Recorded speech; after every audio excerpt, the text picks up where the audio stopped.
ಸುದೇವಸುತಂ ದೇವಂ ಕಂಸಚಾಣೂರಮರ್ದನಂ ದೇವಕೀ ಪರಮಾನಂದಂ ಕೃಷ್ಣಂ ವಂದೇ ಜಗದ್ಗುರುಂ ಶ್ರೀಕೃಷ್ಣಂ ವಂದೇ ಜಗದ್ಗುರುಂ. ಭಗವಂತ ನಮಗೆ ಪೂಜೆ ಅಂದರೆ ಏನು, ಯತಿಗಳು ಅಂದರೆ ಯಾರು, ಮಹನೀಯರು ಅಂದರೆ ಯಾರು, ನಮಗೆ ಕೋಪ ಯಾಕೆ ಬರುತ್ತೆ, ಆಸೆ ಮೂಲ ಏನು, ಈ ರೀತಿ ಹಲವಾರು ವಿಷಯಗಳ ಬಗ್ಗೆ ನಾವು ಈಗಾಗಲೇ ತಿಳ್ಕೊಂಬಿಟ್ಟಿದ್ದೀವಿ. ಅದಕ್ಕೆ ತಕ್ಕ ಹಾಗೆ ಕೃಷ್ಣ ಇನ್ನೂ ನಾನಾ ವಿಧವಾದ ಹೋಮಗಳ ಬಗ್ಗೆ ತಿಳಿಸ್ತಾ ಹೋದರು.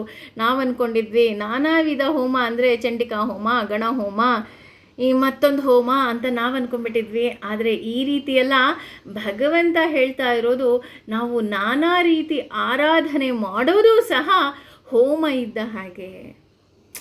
ಅಷ್ಟೇ ಅಲ್ಲ, ಜ್ಞಾನವೂ ಸಹ ಒಂದು ಯಜ್ಞಕ್ಕೆ ಸಮ ಅಂತ ಹೇಳ್ತಾ ಇದ್ದಾರೆ. ಹಾಗೆಯೇ ನಾವು ನಮಗೆ ಅರಿವಿಲ್ಲದೆ ಭಗವಂತನನ್ನು ಆರಾಧಿಸ್ತಾ ಹೋಗ್ತೀವಿ, ಮನಸ್ಸಿನಿಂದ ಆರಾಧಿಸ್ತೀವಿ, ಅದು ಹೋಮಕ್ಕೆ ಸಮ. ಈ ರೀತಿ ಯಾರು ಮಾಡ್ತಾರೆ, ಯಾರು ಯೋಗಿಗಳಾಗಿರ್ತಾರೆ, ಯಾರು ಸಾಧನೆ ಮಾಡ್ತಾರೆ, ಅವರು ಭಗವಂತನನ್ನು ಮೆಚ್ಚಿಸೋದಕ್ಕೆ ಸಾಕಷ್ಟು ನಾನಾ ರೀತಿ ಪ್ರಯತ್ನವನ್ನು ಪಡ್ತಾ ಇರ್ತಾರೆ. ಅಂದರೆ ಈಗ ಉದಾಹರಣೆ, ಒಬ್ಬ ಹುಡುಗಿ ಅಥವಾ ಒಬ್ಬ ಹುಡುಗ ಹೇಗೆ ತನ್ನ ಪ್ರಿಯತಮೆಯನ್ನು, ಪ್ರಿಯಕರನನ್ನು ಮೆಚ್ಚಿಸೋದಕ್ಕೆ ನಾನಾ ಕಸರತ್ತುಗಳನ್ನು ಮಾಡ್ತಾರೆ, ಹಾಗೆ ಯೋಗಿಗಳು ಭಗವಂತನನ್ನು ಮೆಚ್ಚಿಸೋದಕ್ಕೆ ಹಲವಾರು ರೀತಿಯ ಯಜ್ಞಗಳನ್ನು ಮಾಡ್ತಾರೆ ಅಂತ ನಾವು ತಿಳ್ಕೊಂಡ್ವಿ. ಅದೇ ರೀತಿ ಯಜ್ಞಕ್ಕೆ ಏನು ಬೇಕು ಅಂದ ತಕ್ಷಣ ನಮ್ಮ ತಲೆಗೆ ಮೊದಲು ಬರೋದು ಅಗ್ನಿ ಬೇಕು, ಅಂದರೆ ಬೆಂಕಿ ಬೇಕು, ಹಾಗೂ ಅದಕ್ಕೆ ಆಹುತಿ ಹಾಕೋದಕ್ಕೆ ವಸ್ತು ಬೇಕು ಅಲ್ವಾ.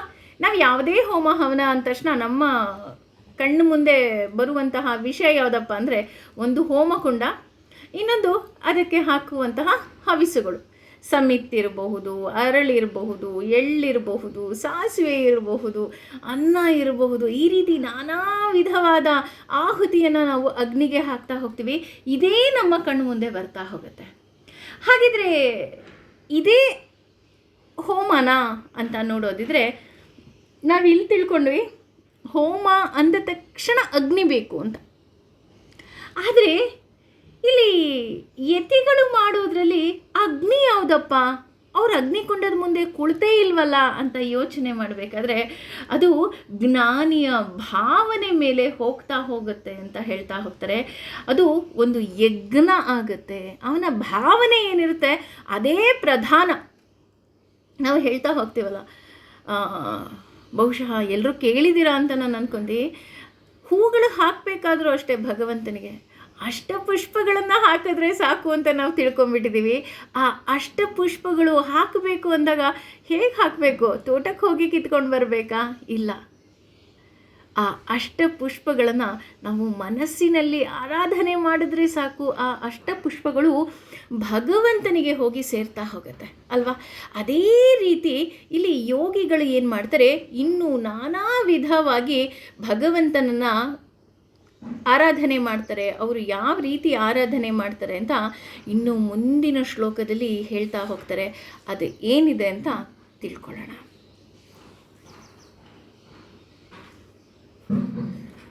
ಇಲ್ಲಿ 26ನೇ ಶ್ಲೋಕದಲ್ಲಿ ಹೇಳ್ತಾ ಹೋಗ್ತಾರೆ,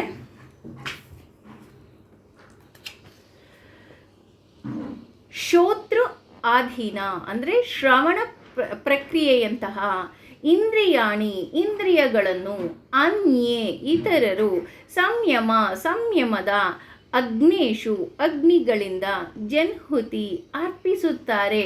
ಶಬ್ದ ಆಧೀನಂ ಅಂದರೆ ಶಬ್ದದ ಕಂಪನವೇ ಮೊದಲಾದ ವಿಷಯಗಳನ್ನು ಅನ್ಯೇ ಇತರರು ಇಂದ್ರಿಯಗಳನ್ನು ಅಗ್ನಿಷು ಅಗ್ನಿಗಳಲ್ಲಿ ಜಹತಿ ಅಂದರೆ ಅರ್ಪಿಸುತ್ತಾರೆ.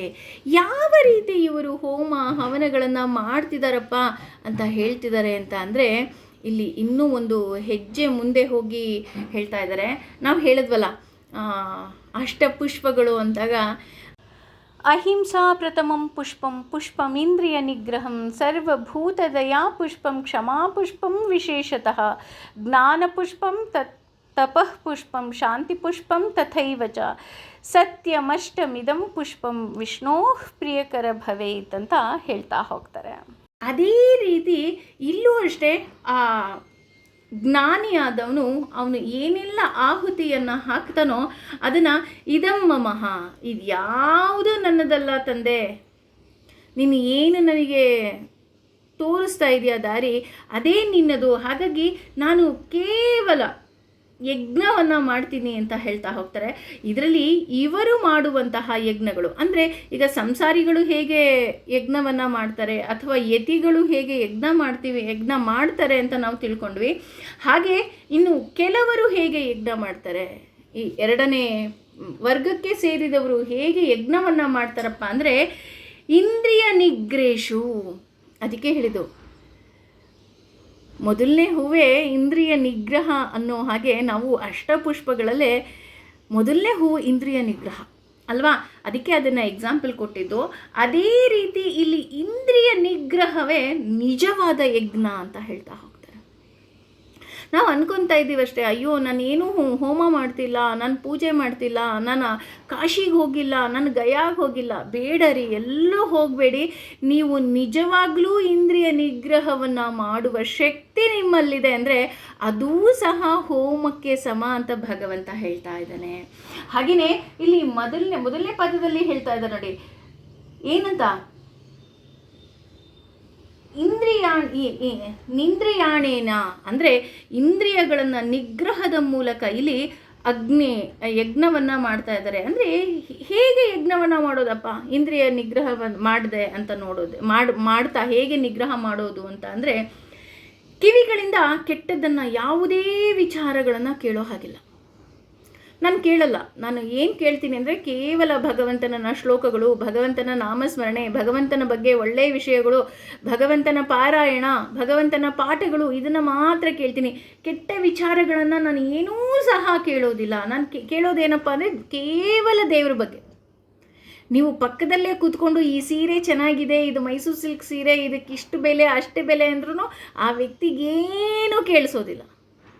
ಅಥವಾ ಇದಿಷ್ಟೊಂದು ತೂಕದ್ದು ಬಂಗಾರ ಕಣ್ರಿ, ಇದಕ್ಕೆ ಇಷ್ಟೊಂದು ಕಾಸ್ಟ್ಲಿ ಇದೆ, ಆ ವ್ಯಕ್ತಿಗೆ ಗೊತ್ತಾಗೋದಿಲ್ಲ. ಆ ವ್ಯಕ್ತಿ ಕೇಳಿಸ್ಕೊಳ್ಳೋದೇನಪ್ಪ, ನೀವು ಅವನ ಪಕ್ಕ ಕೂತ್ಕೊಂಡು ಮಾತನಾಡಿದ್ರೂ ಸಹ ಅವನು ಕೇಳಿಸ್ಕೊಳ್ಳೋದು ಕೇವಲ ಭಗವಂತನ ಬಗ್ಗೆ ಮಾತ್ರ. ಹಾಗೆಯೇ ಕಣ್ಣು ದೇವರನ್ನು ಹುಡುಕ್ತಾ ಹೋಗುತ್ತೆ, ಹಾಗೂ ಪ್ರತಿಯೊಂದು ವಸ್ತುವಿನಲ್ಲಿ ಆತ ದೇವರನ್ನು ನೋಡ್ತಾನೆ. ಹಸುವನ್ನು ನೋಡಿದ ತಕ್ಷಣ ಗೋಮಾತೆ ಅಂತ ಹೇಳ್ತಾನೆ. ಸೂರ್ಯನನ್ನು ನೋಡಿದ ತಕ್ಷಣ ಅಪ್ಪ ಸೂರ್ಯದೇವ, ನೀನು ಬೆಳಗ್ಗೆ ಬಂದು ನನಗೆ ಚೈತನ್ಯವನ್ನು ತುಂಬ್ತಾ ಇದೆಯಾ ಅಂತ ನಮಸ್ಕಾರ ಮಾಡ್ತಾ ಇದ್ದಾನೆ. ಊಟ ಹಾಕಿದ ತಕ್ಷಣ ಅಯ್ಯೋ ಇದು ದೇವರ ಪ್ರಸಾದ ಅಂತ ಅವನು ಸವಿತಾ ಹೋಗ್ತಾನೆ. ಈ ರೀತಿ ಕಣ್ಣುಗಳಿಂದ, ನಾಲಿಗೆಯಿಂದ ನಾನು ಆಗಲೇ ಹೇಳಿದ ಹಾಗೆ ಕೇವಲ ನೈವೇದ್ಯವನ್ನು ಸ್ವೀಕಾರ ಮಾಡ್ತಾನೆ, ಹಾಗೂ ಮೂಗನ್ನು ನಿಯಂತ್ರಿಸ್ತಾನೆ. ಎಲ್ಲೋ ಗೋಬಿ ಮಾಡ್ತಾ ಇದ್ದಾರೆ, ಪಾನಿಪುರಿ ಇದೆ, ವಾವ್, ಯಾರಮಲ್ಲೂ ಬಜ್ಜಿ ಬೋಂಡ ಎಲ್ಲ ಮಾಡ್ತಾ ಇದ್ದಾರಪ್ಪ, ನನಗೆ ಬೇಡ. ನಾನು ಏನನ್ನೇ ಸ್ವೀಕಾರ ಮಾಡ್ತೀನಿ ಅಂದರೂ ಕೇವಲ ಭಗವಂತನ ಪ್ರಸಾದವನ್ನು ಮಾತ್ರ ಸ್ವೀಕಾರ ಮಾಡ್ತೀನಿ. ಅಷ್ಟೇ ಅಲ್ಲ, ನಾನು ಈ ಮೂಗಿನಿಂದಲೂ ಸಹ ಕೇವಲ ಭಗವಂತನಿಗೆ ಅರ್ಪಿಸಿದ ಹೂಗಳ ಘಮವನ್ನು ಮಾತ್ರ ಸವಿತೀನಿ. ಯಾಕೆಂದರೆ ಇದು ಭಗವಂತನಿಗೆ ಅರ್ಪಿಸಿದ ಹೂ ಪ್ರಸಾದ ಅಂತ ಹೇಳ್ತಾ ಹೋಗ್ತಾನೆ. ಇದಕ್ಕೆ ಇದು ನಿಜವಾದ ಒಂದು ರೀತಿಯಾದಂತಹ ಯಜ್ಞ ಅಂತಲೇ ಹೇಳ್ತಾ ಹೋಗ್ತಾರೆ. ಅಂದರೆ ಇದು ನಿಜವಾದ ಯಜ್ಞ. ನಾವೇನು ಹೋಮಕುಂಡವನ್ನು ಇಟ್ಕೊಂಡು ಹೋಮ ಮಾಡ್ತಾ ಇದ್ದೀವಿ ಅಥವಾ ಆಹುತಿಯನ್ನು ಹಾಕ್ತೀವಿ, ಅದು ನಿಜವಾದ ಯಜ್ಞಕ್ಕಿಂತಲೂ ಇದು ನಿಜವಾದ ಯಜ್ಞ ಅಂತ ಹೇಳ್ತಾರೆ. ಇದಕ್ಕೆ ಸಮಾನಾರ್ಥಕವಾಗಿ ನಮಗೆ ವಿಷ್ಣು ಸಹಸ್ರನಾಮದಲ್ಲಿ ಬರ್ತಾ ಹೋಗುತ್ತೆ ಸಪ್ತ ಜಿಹ್ವಾ ಅಂತ.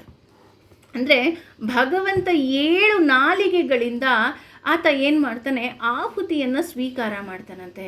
ಯಾವ ರೀತಿ ಆಹುತಿಯನ್ನು ಸ್ವೀಕಾರ ಮಾಡ್ತಾನಪ್ಪ ಅಂತ ನಾವೇನಾದರೂ ನೋಡೋದಾದರೆ ಎಷ್ಟು ಸುಂದರವಾಗಿ ಹೇಳ್ತಾರಪ್ಪ ಅಂತಂದರೆ, ಕಣ್ಣು ಎನ್ನುವ ಜ್ವಾಲೆಯಿಂದ ರೂಪದ ಹೋಮ. ನೋಡಿ, ನಾವು ನಮ್ಮ ದೇಹದಲ್ಲಿರುವ ಭಗವಂತನಿಗೆ ನಾವು ಸಪ್ತ ಅಗ್ನಿಗಳಿಂದ ನಾವು ಹೋಮವನ್ನು ಮಾಡಬಹುದು. ಹೇಗೆ ಅಂದರೆ ಕಣ್ಣಿನಿಂದ ರೂಪದ ಹೋಮ. ನಾವು ಏನೇ ನೋಡಿದ್ರೂ ಸಹ ಭಗವಂತ ನೋಡು ಎಷ್ಟು ಸುಂದರವಾಗಿದೆ ನಿನ್ನ ಈ ಸೃಷ್ಟಿ ಅಂತ ಹೊಗಳೋದಂತೆ. ಹಾಗೆಯೇ ಕಿವಿಗಳಿಂದ ನಾದದ ಹೋಮ. ಓಂಕಾರ ಇದೆ. ನಾನೆಲ್ಲೋ ಒಂದು ಕಾಡಲ್ಲಿ ಹೋಗಿ ಒಂದು ಗಾಳಿ ಬೀಸಿ ಆ ಎಲೆ ಅಲುಗಾಡಿದ್ರೂ ಸಹ ಭಗವಂತ ನೀನು ಬರ್ತಾ ಇದೆಯೇನೋ ಅಂತ ನನಗೆ ಅನ್ನಿಸ್ತಾ ಇದೆ ತಂದೆ. ಅಷ್ಟು ಸುಂದರವಾಗಿದೆ ನಿನ್ನ ಈ ಪ್ರಕೃತಿ. ಅಯ್ಯೋ, ಆ ಪಕ್ಷಿಗಳು ನೋಡು ಎಷ್ಟು ಸುಂದರವಾಗಿ ನಿನ್ನ ನಾಮ ಹೇಳ್ತಾ ಇದೆ. ಯಾಕೆ ಅಂದರೆ ನೀನು ಸುಘೋಷ ಆಗಿರೋದ್ರಿಂದ ಈ ಪ್ರಕೃತಿಯಲ್ಲಿ, ಈ ಪ್ರಪಂಚದಲ್ಲಿ ಯಾವ ಯಾವ ಶಬ್ದಗಳಿದೆ ಎಲ್ಲವೂ ಸಹ ನಿನ್ನದೇ ಅಲ್ವಾ ತಂದೆ ಅಂತ ಹೇಳಿ ನಾವು ಕೇಳ್ಕೋಬೇಕಂತೆ. ಹಾಗೆಯೇ ಮೂಗಿನಿಂದ ಗಂಧದ ಆಹುತಿ. ಭಗವಂತ ನಿನಗೆ ಅರ್ಪಿಸಿದ ಆ ಪ್ರಸಾದ ಎಷ್ಟು ಸುಮಧುರವಾದ ಸುವಾಸನೆಯನ್ನು ಬೀರ್ತಾ ಇದೆ ಅಂತ ಹೇಳಬೇಕಂತೆ. ಹಾಗೆ ನಾಲಿಗೆಯಿಂದ ಆಹಾರದ ಆಹುತಿ. ನಾವು ಏನನ್ನು ಸ್ವೀಕಾರ ಮಾಡಬೇಕಾದರೂ ಸಹ ಭಗವಂತ ಇದು ನಿನ್ನ ಪ್ರಸಾದ. ಭಗವಂತ ನಾನು ಬದುಕೋದಕ್ಕೋಸ್ಕರ ತಿಂತಾ ಇದ್ದೀನಿ, ತಿನ್ನೋದಕ್ಕೋಸ್ಕರ ನಾನು ಬದುಕ್ತಾ ಇಲ್ಲ. ಹಾಗಾಗಿ ನಾನು ಆಹಾರವನ್ನು ಸೇವಿಸಬೇಕಾದ್ರೆ ಇತಿಮಿತಿಯಾಗಿ ಸೇವನೆ ಮಾಡ್ತೀನಿ. ಹಾಗೆ ಇದು ನಿನ್ನ ಪ್ರಸಾದ ಅಂತ ಹೇಳಿ ನಾನು ಸ್ವೀಕಾರ ಮಾಡ್ತೀನಿ. ತೊಗುಲಿನಿಂದ ಸ್ಪರ್ಶದ ಆಹುತಿ. ಒಂದು ಗಾಳಿ ಬಂದು ನಮ್ಮನ್ನು ಸ್ಪರ್ಶ ಮಾಡಿದ್ರು ಭಗವಂತ ನೀನು ಇದೆಯಾ ಅಂತ ನನಗೆ ಗೊತ್ತು ಅಂತ ಹೇಳಿ ನಾವು ಹೇಳಬೇಕಂತೆ. ಅಷ್ಟೇ ಅಲ್ಲ, ಈ 5 ಇಂದ್ರಿಯಗಳನ್ನು ಈ ರೀತಿ ಮಾಡಿದ್ರೆ ನಮ್ಮ ಮನಸ್ಸಿನಲ್ಲೂ ಕೇಳ್ಕೋಬೇಕಂತೆ. ಭಗವಂತ ಕೇವಲ ನನ್ನ ಮನಸ್ಸಿನಲ್ಲಿ ನೀನು ಮಾತ್ರ ನೆಲೆಸು, ಅಲ್ಲಿ ಯಾವ ಯಾವ ದುರ್ಬುದ್ಧಿಗಳಿದೆ ಅದನ್ನೆಲ್ಲ ತೊಡೆದು ಹಾಕ್ಬಿಡು ತಂದೆ ಅಂತ ಕೇಳಬೇಕಂತೆ. ಹಾಗೆ ಬುದ್ಧಿ ಕೇಳಬೇಕು, ಕೆಟ್ಟ ಬುದ್ಧಿ ಬರದೇ ಇರೋ ಹಾಗೆ ನೀನು ನೋಡ್ಕೋ, ಕೇವಲ ಒಳ್ಳೆ ಬುದ್ಧಿಯನ್ನು ಕೊಡು. ನನಗೆ ಗೊತ್ತಿಲ್ಲ, ನಾನು ಇಷ್ಟು ದೊಡ್ಡೋಳಾಗಿದ್ದೀನಿ, ಇಷ್ಟು ದೊಡ್ಡೋಳಾದ್ರೂ ಕೆಟ್ಟ ಆಸೆಗಳು, ಕೆಟ್ಟ ಕಾಮನೆಗಳು ನನಗೆ ಅರಿವಿಲ್ಲದೆ ಕೌರವರು ಹೇಗೆ ಯುದ್ಧಕ್ಕೆ ಬಂದರೂ ಹಾಗೆ ನನ್ನ ಮೇಲೆ ಯುದ್ಧಕ್ಕೆ ಬರ್ತಾ ಇದ್ದಾರೆ. ಭಗವಂತ ನೀನು ನನ್ನನ್ನು ಕಂಟ್ರೋಲ್ ಮಾಡು, ನೀನಿದ್ದಾಗ ಮಾತ್ರ ಇದು ಸಾಧ್ಯ ಅಂತ ಅರ್ಜುನ ಶರಣಾದ ಹಾಗೆ ಶರಣಾಗಬೇಕು. ಈ ರೀತಿ ನಾವು ಮಾಡಿದಾಗ ಈ ಸಪ್ತ ನಾಲಿಗೆಯಿಂದ ನಾವು ಭಗವಂತನಿಗೆ ಆಹುತಿಯನ್ನು ಕೊಟ್ಟಾಗ ಭಗವಂತ ನಮಗೆ ಅದರಿಂದ ವಿಶೇಷ ಜ್ಞಾನವನ್ನು ಕೊಡ್ತಾ ಹೋಗ್ತಾನೆ. ನೋಡಿ, ನಾವು ಹೋಟೆಲ್ಗೆ ಹೋದಾಗ ಏನೋ ಸ್ಪೆಷಲ್ ಇದೆ ಅನ್ನೋದನ್ನು ಆರ್ಡ್ರ್ ಮಾಡಿ ಹೇಗೆ ನಾವು ತಿಂತೀವಿ, ಹಾಗೆ ಈ ಭಗವಂತನಿಗೂ ಈ ನಮ್ಮ ಸಪ್ತ ನಾಲಿಗೆಗಳು ಏನು ನಾವು ತಿಳ್ಕೊಂಡ್ವಿ, ಆ ಸಪ್ತ ನಾಲಿಗೆಗಳಿಂದ ನಾವು ಆಹುತಿ ಹಾಕೋದ್ರಿಂದ ಭಗವಂತ ನಮಗೆ ವಿಶೇಷವಾಗಿ ಕೆಲವು ಎಕ್ಸಾಮ್ಸಲ್ಲಿರುತ್ತೆ 95 ಮೇಲೆ ಬಂದರೆ +5 marks for good hand writing ಅಂತ ಅಲ್ವಾ. ನಮಗೆ ಚಿಕ್ಕವರಿದ್ದಾಗ ಕೊಡ್ತಾ ಇದ್ರು, ಯಾರಿಗಾರು ನೆನಪಿದೆ ಅಂತ ಅನ್ಕೊಂತೀನಿ, 5 marks for good hand writing ಅಂತ. ಹಾಗೆಯೇ ನಮಗೂ ಸಹ ಆ +5 ಮಾರ್ಕ್ಸ್ ನಮಗೆ ಸಿಕ್ಕಬೇಕು. ಯಾಕೆ ಅಂತಂದರೆ ಭಗವಂತ ನಮಗೆ ಇಷ್ಟು ಒಳ್ಳೆ ಜೀವನವನ್ನು ಕೊಟ್ಟಿದ್ದಾನೆ ಅಂತ. ಹಾಗೆ ಇಲ್ಲಿ ಭಗವಂತ ಅನ್ಯೇ ಅಂತ ಒಂದು ಪದವನ್ನು ಉಪಯೋಗಿಸ್ತಾ ಇದ್ದಾರೆ. ಅನ್ಯೇ ಅಂದರೆ ಕೆಲವರು, ಅಂದರೆ ಇಲ್ಲಿ ಕೆಲವರು ಅಂತ ಒಂದು ಅರ್ಥ ಬಂದರೆ ಇನ್ನೊಂದು ಸ್ಟೆಪ್ಪಲ್ಲಿ ಒಂದೊಂದು ಹೆಜ್ಜೆ ಮುಂದಕ್ಕೆ ಅಂತ. ಅಂದರೆ ನಾನು ಇವತ್ತು ಮೊದಲನೇ ಸ್ಟೆಪ್ಪಲ್ಲಿ ಹತ್ತಿ ಇಳಿದ್ನಾ, ನಾಳೆ 2ನೇ ಸ್ಟೆಪ್ ಹತ್ತಬೇಕು, ನಾಡಿದ್ದು 3ನೇ ಸ್ಟೆಪ್ ಹತ್ತಬೇಕು, ನಾಡಿದ್ದು 4ನೇ ಸ್ಟೆಪ್ ಹತ್ತಬೇಕು. ಈ ಪುಟ್ಟ ಮಗು ನೋಡಿ, ಅದು ಹಾಗೆ ಅಲ್ವಾ ಕಲ್ತ್ಕೊಳ್ಳೋದು. ಮೊದಲು ಒಂದೊಂದೇ ಹೆಜ್ಜೆ ಕಲ್ತ್ಕೊಳ್ಳುತ್ತೆ. ಒಂದು ದಿನ ಒಂದು ಮೆಟ್ಲು ಹತ್ತುತ್ತೆ, 2ನೇ ದಿನ 2ನೇ ಮೆಟ್ಲು ಹತ್ತುತ್ತೆ. ನಿಧಾನಕ್ಕೆ ಅದು ಹತ್ತೋದನ್ನು ಅಭ್ಯಾಸ ಮಾಡಿಕೊಳ್ಳುತ್ತೆ. ಹಾಗೆಯೇ ನಾವು ಸಹ ಅಷ್ಟೇ, ಪ್ರತಿಯೊಂದು ಹಂತದಲ್ಲೂ ಸಹ ಭಗವಂತನಿಗೆ ಹತ್ತಿರವಾಗುವಂತಹ ರೀತಿಯಲ್ಲಿ ನಮ್ಮ ವ್ಯಕ್ತಿತ್ವವನ್ನು ನಾವು ರೂಪಿಸ್ಕೋಬೇಕು. ನನಗೆ ಕೋಪ ಬರ್ತಾ ಇದೆ, ಕೋಪವನ್ನು ಕಮ್ಮಿ ಮಾಡ್ಕೊಳ್ತಾ ಇದ್ದೀನಿ. ಆಸೆ ಬುರುಕುತನ ಜಾಸ್ತಿ ಇದೆ, ಅದನ್ನು ಕಮ್ಮಿ ಮಾಡ್ಕೊಳ್ತಾ ಇದ್ದೀನಿ. ಯಾವುದನ್ನು ಬಿಡೋದಕ್ಕಾಗೋದಿಲ್ಲ, ಏಕೆಂದರೆ ನಾವು ಮಾನವರು. ಅಟ್ಲೀಸ್ಟ್ ಕಮ್ಮಿ ಮಾಡ್ಕೋಬಹುದಲ್ವಾ. ಈ ರೀತಿ ನಾನು ಹೆಜ್ಜೆ ಹೆಜ್ಜೆಗೆ ಕಮ್ಮಿ ಮಾಡ್ಕೊಳ್ತಾ ಅಂದರೆ ನನ್ನ ಆಸೆ ಕಾಮನೆಗಳನ್ನು ಕಮ್ಮಿ ಮಾಡ್ಕೊಳ್ತಾ ಭಗವಂತನಲ್ಲಿ ಭಕ್ತಿಯಲ್ಲಿ ನಾನು ಒಂದೊಂದು ಹೆಜ್ಜೆ ಮುಂದಕ್ಕೆ ಹೋಗ್ತೀನಿ ಅಂತ ಹೇಳ್ತಾ ಹೋಗ್ತಾರೆ. ಹಾಗೆಯೇ ಇದು ಮೊದಲನೇ ಸಾಲಿನ ಅರ್ಥ. ಆದರೆ ಇಲ್ಲಿ 2ನೇ ಸಾಲಲ್ಲಿ ಹೇಳ್ತಾ ಇದ್ದಾರೆ, ಕೆಲವರು ಏನು ಮಾಡ್ತಾರೆ, ಈಗ ಇವ್ರು ಹೇಳ್ತಾ ಇದ್ದಾರೆ ನಾನು ಏನನ್ನೂ ನೋಡೋದಿಲ್ಲ, ಏನನ್ನೂ ಮಾಡೋದಿಲ್ಲ, ನೋಡಿದ್ರು ಎಲ್ಲ ಭಗವಂತ ನಿನಗೆ ಅರ್ಪಿಸ್ತೀನಿ ಅಂತ. ಅಂದರೆ ಇನ್ನು ಕೆಲವರಿದ್ದಾರೆ, ಇವ್ರು ಏನು ಮಾಡ್ತಾರಪ್ಪ ಅಂದರೆ ಎಲ್ಲವನ್ನ ನೋಡ್ತಾರೆ, ಎಲ್ಲವನ್ನ ಕೇಳ್ತಾರೆ, ಎಲ್ಲವನ್ನ ತಿನ್ನುತ್ತಾರೆ. ಮೊದಲನೇ ಅವರು ಹತೋಟಿ ಇಂದ್ರಿಯ ನಿಗ್ರಹವನ್ನು ಮಾಡಿದ್ರೆ, ಕೆಲವರು ಎಲ್ಲವನ್ನ ನೋಡ್ತಾರೆ, ಎಲ್ಲವನ್ನ ಕೇಳ್ತಾರೆ. ಇವರು ಹೇಗಪ್ಪ ಅಂತ ಅಂದರೆ ಹುಚ್ಚರ ಹಾಗೆ ಅಂತ. ಕೆಲವರು ಹುಡುಗಿಯರು ಇರ್ತಾರೆ, ಹುಡುಗರಿಗಿಂತ ಹುಡುಗಿಯರೇ ಜಾಸ್ತಿ ನನ್ನ ಪ್ರಕಾರ. ಹುಚ್ಚುತನದಲ್ಲಿ ಪ್ರೀತಿಯನ್ನು ಮಾಡ್ತಾರೆ. ಹೇಗೆ ಪ್ರೀತಿಯನ್ನು ಮಾಡ್ತಾರಪ್ಪ ಅಂದರೆ, ನನ್ನ ಮಕ್ಕಳು, ನನ್ನ ಗಂಡ, ನನ್ನ ಮನೆ ಅಲ್ವಾ. ಎಷ್ಟು ಪ್ರೀತಿ ಅಂತ ಅಂದರೆ ಅದೊಂಥರ ಅವಿನಾಭಾವ ಸಂಬಂಧ, ಒಂಥರ ಉಸಿರಾಡೋ ಹಾಗೆ. ನಂದು ನಂದು ನಂದು, ಅದು ನನ್ನದು ಅನ್ನೋ ಒಂದು ಭಾವನೆ ಆ ಹೆಣ್ಣು ಮಕ್ಕಳಲ್ಲಿ ಎಷ್ಟರ ಮಟ್ಟಿಗಿರುತ್ತಪ್ಪ ಅಂತ ಅಂದರೆ, ಹುಚ್ಚರ ಹಾಗೆ ಅವರು ಪ್ರೀತಿಸೋದಕ್ಕೆ ಶುರು ಮಾಡ್ತಾರೆ ಮನೆಯವ್ರನ್ನ. ತಮ್ಮ ಕನಸನ್ನೆಲ್ಲ ಸುಟ್ಟು ಹಾಕಿಬಿಡ್ತಾರೆ ಅವರಿಗೆ, ಅಥವಾ ತಮ್ಮ ಆಸೆಗಳನ್ನು ಸುಟ್ಟು ಹಾಕ್ತಾರೆ ಅಲ್ವಾ. ಎಷ್ಟೋ ಜನ ತಾಯಂದರು, ಅಂತ ಎಲ್ಲ ತಾಯಂದ್ರಿಗೂ ಒಂದು ಹ್ಯಾಟ್ಸ್ ಆಫ್ ಹೇಳೋಣ. ಅಂತ ಎಷ್ಟೋ ಜನ ಅಕ್ಕ ತಂಗಿಯರಿಗೆ ಹ್ಯಾಟ್ಸ್ ಆಫ್ ಹೇಳೋಣ. ಯಾಕೆಂದರೆ ಅವರು ಆ ರೀತಿ ಇರೋದ್ರಿಂದಲೇ ಎಷ್ಟೋ ಜನ ನೆಮ್ಮದಿಯಾಗಿದ್ದಾರೆ ಅಂತಲೂ ಹೇಳಿದ್ರು ಖಂಡಿತವಾಗ್ಲೂ ತಪ್ಪಾಗೋದಿಲ್ಲ. ಆ ರೀತಿ ಅವರು ಹುಚ್ಚರ ಹಾಗೆ ಇರ್ತಾರೆ. ಅಂದರೆ ಹೆಣ್ಮಕ್ಳು ನಾನಿಲ್ಲಿ ಹುಚ್ಚರು ಅಂತ ಹೇಳ್ತಾ ಇಲ್ಲ, ಅಂದರೆ ಎಲ್ಲವನ್ನ ನೋಡ್ತಾರೆ, ಎಲ್ಲವನ್ನ ಕೇಳ್ತಾರೆ, ಎಲ್ಲವನ್ನ ತಿಂತಾರೆ. ಈ ರೀತಿ ಅವರು ನೋಡೋದಕ್ಕೆ ಹೇಗಿರ್ತಾರಪ್ಪ ಅಂದರೆ ಹುಚ್ಚರ ಹಾಗಿರ್ತಾರಂತೆ. ನೋಡಿದ್ರೆ ಅಯ್ಯೋ ಇದೆಂಥದ್ದು ಒಳ್ಳೆ ಹುಚ್ಚುತನದ ಹಾಗೆ ಆಡ್ತಾರಲ್ಲಪ್ಪ ಇವರು ಅಂತ ಅಂತಾರಂತೆ. ಜಸ್ಟ್ ಲೈಕ್ ನಮ್ಮ ಶುಕಾಚಾರ್ಯರ ಹಾಗೆ ಅಂತ ಹೇಳ್ತಾ ಹೋಗ್ತಾರೆ. ನಾವು ಈಗ ಆಲ್ರೆಡಿ ಶುಕಾಚಾರ್ಯರು ಹೇಗಿದ್ರು ಅಂತ ಭಾಗವತದಲ್ಲಿ ಎಕ್ಸಾಂಪಲ್ನ ನೋಡಿದ್ದೀವಿ. ಹಾಗೆಯೇ ಜಡಭರತನ ಕಥೆಯನ್ನು ಸಹ ಕೇಳಿದ್ದೀವಿ. ಜಡಭರತನಿಗೆ ಹುಳ ಬಂದಿದ್ದು, ಹಳಸಿದ್ದು, ಏನಂತಾರೆ ಸೀದಿದ್ದು, ಯಾವುದನ್ನು ಕೊಟ್ಟರು ಪಾಪ ಆತ ಖುಷಿಯಾಗಿ ತಿಂತಾ ಇದ್ದಂತೆ. ಅವನಿಗೆ ಅದರದ್ದು ಏನೋ ಜ್ಞಾನನೇ ಇರಲಿಲ್ವಂತೆ. ಯಾಕೆ ಜ್ಞಾನ ಇರಲಿಲ್ಲ ಅಂದರೆ, ಭಗವಂತ ಇದು ನೀನು ಕೊಟ್ಟಿದ್ಯಾ, ಇದು ನಿನ್ನ ಪ್ರಸಾದ, ನಾನು ಸೇವಿಸ್ತಾ ಇದ್ದೀನಿ. ಇದು ಭಾಗವತದಲ್ಲಿ ಬರುವಂಥ ಕತೆ. ಈ ರೀತಿ ಅಂದರೆ ನಮಗೇನನ್ಸುತ್ತೆ, ಇವರು ಹುಚ್ಚರ ಹಾಗೆ ಅಂತ ಅನಿಸುತ್ತೆ. ನಾನು ಯಾಕೆ ಇಲ್ಲಿ ಹೆಣ್ಮಕ್ಳು ಎಕ್ಸಾಂಪಲ್ ತೊಗೊಂಡೆ ಅಂತ ನಿಮಗೆ ಇವಾಗ ಗೊತ್ತಾಗುತ್ತೆ ಅಂತ ಅನಿಸುತ್ತೆ. ನೋಡೋದಕ್ಕೆ ಹುಚ್ಚರ ಹಾಗೆ ಅಂತ ಅನ್ನಿಸಿದ್ರೂ ಒಳಗಡೆ ಅಗಾಧವಾದ ಭಕ್ತಿ ಇರುತ್ತೆ. ಅಂದರೆ ಸಮುದ್ರದ ಹಾಗೆ. ನಾವು ಸಮುದ್ರ ಅಂತ ತಕ್ಷಣ ಎಲ್ಲರ ಕಣ್ಣಿಗೆ ಬರೋದೇನಪ್ಪ ಅಂದರೆ ಅಲೆಗಳು. ಏನಪ್ಪ, ಒಂದು ನಿಮಿಷ ಸುಮ್ಮನೆ ಇರೋದಿಲ್ಲ, ಅಲೆ ಬರ್ತಾನೆ ಇರುತ್ತೆ. ಎಷ್ಟು ಶಬ್ದ ಮಾಡುತ್ತೆ ರೀ ಆ ಸಮುದ್ರ. ಒಂದು ನಿಮಿಷ ಅದು ಸೈಲೆಂಟಾಗಿರೋದಕ್ಕಾಗೋದಿಲ್ವಾ ಅಂತ ನಮ್ಮ ಕಲ್ಪನೆ ಏನು ಅಂದರೆ, ಸಮುದ್ರ ಅಂದ ತಕ್ಷಣ ಅಲೆಗಳು, ಶಬ್ದ ಅಲ್ವಾ. ಅದನ್ನೇ ಹೇಳಿದ್ದು, ಶುಕಾಚಾರ್ಯ ಇರ್ಬೋದು, ಜಡಭರತ ಇರ್ಬೋದು, ಇವರೆಲ್ಲ ಹುಚ್ಚರ ಹಾಗೆ ಕಾಣಿಸ್ತಾ ಇದ್ರು. ಅಯ್ಯೋ ಇವರು ಈ ಥರ ಏನೇನೋ ಬಡಬಡಾಯಿಸ್ತಾರೆ, ಏನೇನೋ ಮಾತಾಡ್ತಾರೆ, ಏನು ಕೊಟ್ಟರು ತಿಂತಾರೆ, ಇವ್ರು ಏನು ಮಾಡ್ತಾ ಇದ್ದಾರೆ, ಏನೂ ಗೊತ್ತಾಗ್ತಾನೇ ಇಲ್ವಲ್ಲಪ್ಪ ಅನ್ನೋ ಹಾಗೆ ಇದ್ದರೂ ಸಹ ಇದು ಮೇಲ್ನೋಟಕ್ಕೆ. ಒಳನೋಟಕ್ಕೆ ಅವರು ಹೇಗಿದ್ರು, ಸಮುದ್ರದ ಹಾಗೆ ಅಗಾಧವಾದ ಶಕ್ತಿ ಇತ್ತು ಅವರಲ್ಲಿ. ಭಗವಂತ ಅನ್ನೋ ಭಕ್ತಿ ಆ ಸಮುದ್ರದ ಒಳಗಡೆ ಹೇಗೆ ಮುತ್ತು, ರತ್ನ, ಪಚ್ಚೆ ಎಲ್ಲ ಬೆಲೆ ಬಾಳೋ ವಸ್ತುಗಳು ಹೇಗೆ ಸಮುದ್ರದ ಒಳಗಡೆ ಇರುತ್ತೋ, ಆ ರೀತಿ ಅವರ ಹೃದಯದ ಒಳಗಡೆ ಅತ್ಯಮೂಲ್ಯವಾದ ಭಕ್ತಿ ಸಂಪತ್ತು ಇತ್ತು. ಅದು ಯಾವುದಪ್ಪ ಅಂದರೆ, ಅತ್ಯಮೂಲ್ಯವಾದ ಸಂಪತ್ತು ಅದು ಕೇವಲ ಭಗವಂತನ ಬಗ್ಗೆ ಪ್ರೀತಿ. ನೋಡಿ, ಅವರು ಹೊರಗಡೆ ಹುಚ್ಚರ ಹಾಗೆ ಆಡಿದ್ರೂ ಅವರ ಮನಸ್ಸಿನಲ್ಲಿ ಭಕ್ತಿ. ಜಡಭರತ ಹಾಗೆ ಅಲ್ವಾ, ಏನು ಕೊಟ್ಟರು ತಿಂತಾ ಇದ್ದ ಪಾಪ.